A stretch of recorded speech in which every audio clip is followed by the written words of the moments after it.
کنگره بین المللی علمی عملی جراحان، انستزیولوگ و رینیماتولوگ و پدیاتران تایدور در تالار کنفرانسی مهمانخانه سوقدیانی مرکزی ولایت دایر گردیده بیش از 150 نفر نمایندگان ساحه تندرستی فدراسیون روسیه، قزاقستان، ایران، گرجستان، ازبکستان و تاجیکستان را گرد آورد. در این همایش عالمان ساحه طب، جراحان ورزیده کودکانه، انستزیولوگ، رینیماتولوگ و پدیاترها در موضوعهای مختلف ساحه تندرستی وابسته به بیماری‌های بچگانه، جراحی، بهیزکردانی، احیاکنی و تبابت بیماران کودکان برآمدهای علمی و جالب نموده همزمان در این روند تبادل تجربه کرده شد. طوری که ذکر گردید، مقصد از گذراندن این کنگرس پیشنهاد راه و اصولهای نوی تشخیص و تبابت کودکان، پس نمودن ففت و بلند برداشتن نشان دهنده سالمی کودکان می باشد.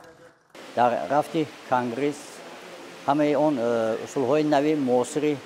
تبابت تشخیص و معالجه بیماران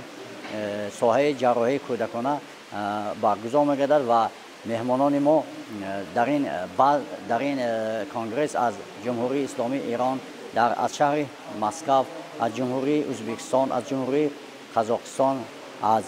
کشور روسیه اشتراک دارند. در این کنگرس پروفسوران و متخصصان ساحه تندرستی دولت‌های خارجی ضمن برآمد اید به دستاوردهای ساحه طب، راه و اصولهای نوی تشخیص و طبابت، فکر و ملاحظه‌ها را بیان و از رفت کارشان معلومات مفصل دادند. با استفاده از تجهیزات معاصر طبی، جراحی کودکانه و برقرارسازی بعد جراحی، معالجه عاجل و نجات کودکانه، جراحی نوزادان و امثال آن از موضوعهایی بودند که اطراف آن گفتگوزار به عمل آورده شد. اوید به انستزیولوژی یا خود بهیزگردانی بیمار، اصولهای استفاده رفع درد در کودکان هنگام جراحی، اسباب و آلاتهای معاصر نرکوزدهی که فعالیت حیاتاً مهم ارگانیسم را نظارت کرده اختلال آنها را سری وقت پیشگیری میکند، متخصصان ساحه اندیشه‌های خود را بیان کرده با دیگر همکسبان خود تبادل تجربه کردند. چون پدیاتری اساساً نگهداری سالمی و بیماری کودکان را در بر میگیرد، دستاوردهای ساحه طب جهانی در تشخیص و تبابت و پیشگیری بیماری کودکان